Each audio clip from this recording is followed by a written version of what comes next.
केंद्रीय मंत्री चिराग पासवान हमारे साथ हैं। आज आपने इफ्तार पार्टी का आयोजन किया है, क्या कहेंगे? भाई मैं सबको ढेर सारी शुभकामनाएं दूंगा। इस परंपरा की शुरुआत मेरे नेता, मेरे पिता आदरणीय रामविलास पासवान जी ने की थी। उन्हीं की परंपरा को आगे लेकर जाने का प्रयास कर रहा हूँ। लेकिन एक मुस्लिम संगठन है इस्लामत सरिया जो है वो कहीं ना कहीं विरोध कर रहा है, नीतीश की नीति का भी विरोध किया और कहा कि ऐसे लोगों का बहिष्कार कर दें।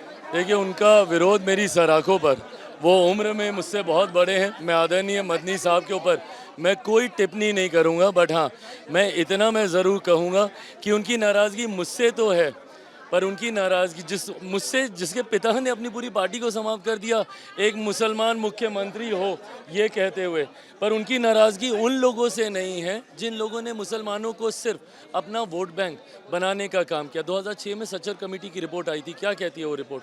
उस रिपोर्ट ने मुसलमानों के हालातों पर चिंता जाहिर की थी। उससे पहले कौन था सत्ता में? बिहार में, केंद्र में लंबे समय तक कांग्रेस समर्थित सरकारें रहीं। बिहार में निरंतरता में लंबे समय तक 15 साल तक राजद की सरकार रही। आप उनका तो समर्थन कर रहे हैं जिन्होंने मुसलमानों को वोट बैंक बनाया, और नाराज़गी मुझसे रख रहे हैं जिसके पिता ने अपनी पार्टी को समाप्त कर दिया।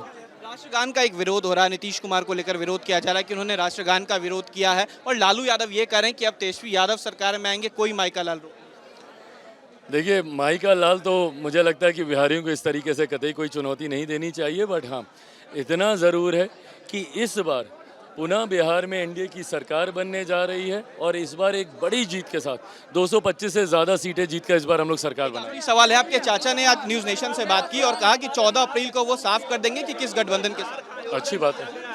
और चलिए, ये थे हमारे साथ केंद्रीय मंत्री चिराग पासवान। साफ कहा कि जो भी इस तरीके की बात करता है वो कहीं ना कहीं जानबूझकर बिहार की राजनीति में इस तरीके का बयान दे रहा है। वहीं ये भी साफ कहा कि जो विरोध नीति का होना चाहिए, इफ्तार पार्टी का नहीं होना चाहिए। साथ ही साथ कहा कि जो भी इस तरीके की बात कर रहे हैं, चाहे वो लालू प्रसाद यादव हो या फिर आरजेडी के नेता हो, इस बार गठबंधन जो है यानी एनडीए गठबंधन जो है वो जीतेगी और 200 से ज्यादा सीटों पर इस बार एनडीए की सरकार बनेगी। वीडियो जर्नलिस्ट सत्येंद्र कुमार के साथ Utkarsh, News Nation, Patna. News Nation अब व्हाट्सएप पर खबरों के ताजा अपडेट के लिए न्यूज नेशन के इस क्यूआर कोड को स्कैन करें।